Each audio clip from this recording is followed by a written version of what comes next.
Walang kwenta eh.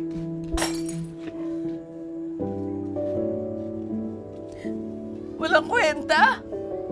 Ha? Tingnan mo nga yung sarili mo, Brian, kung may kwenta ka.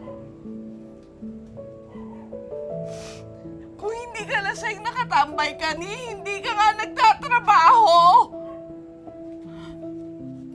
Anong naiisip mong gawin sa buhay natin?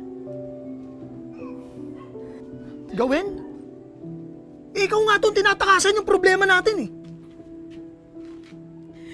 Atakasan, sino bang tumataka sa mga responsibilidad, Brian? Ha? Lloyda, baka nalilimutan mo. Sino ba yung di kumikibo? Sino? Sino ba yung nagmumukmok? Sino ba yung naglalak sa kwarto at walang ginawa kundi umiyak? Alam mo, mas gusto mo pang inaalagaan yung ibang tao kaysa ayusin yung buhay natin. Anong ginawa mo nung nawala yung anak natin? Anong ginawa mo nung nakunang ka?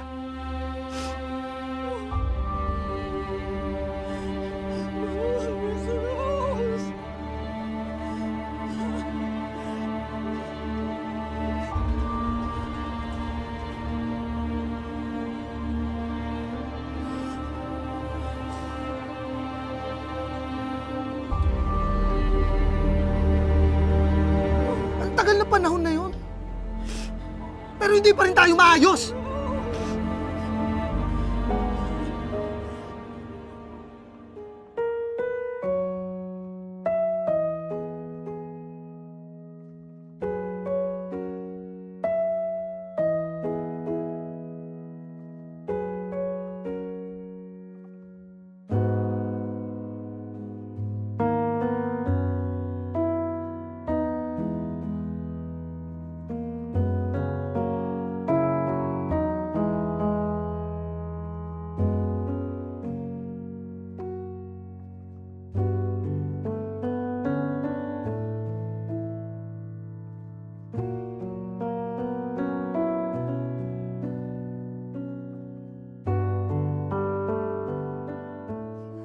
Nung kinasal tayo, sabay tayo nangarap na bumuo ng pamilya. Pero bigyan tayo ng pagkakataon na magkaanak. Wala din naman.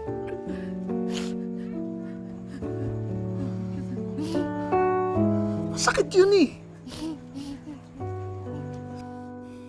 Alam kong nasaktan ka, pero nasaktan din ako. Tatay ako! Pero ikaw? Ikaw ang nawalan ng pag-asa. Ikaw ang sumuko. Bumigay ka!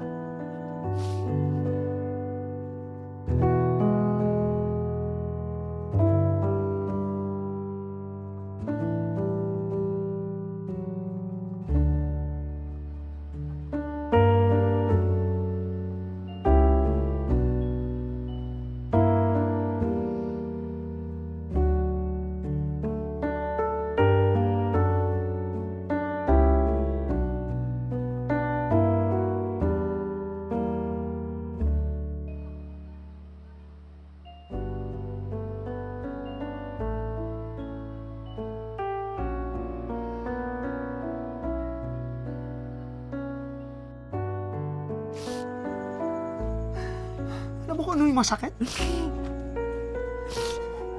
Ibang bata na inaalagaan mo at tinuturing mong anak-anakan. Yun ang dahilan kaya nawala yung anak natin!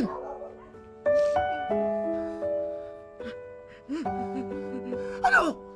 Masakit ba sa dibdib? Masakit ba?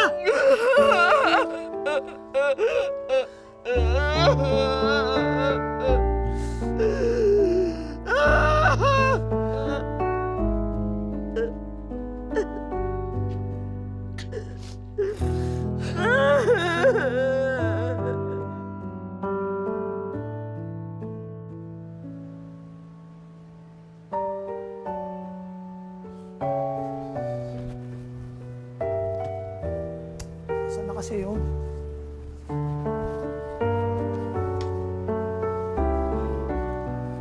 B. Bira naman, no? Yeah.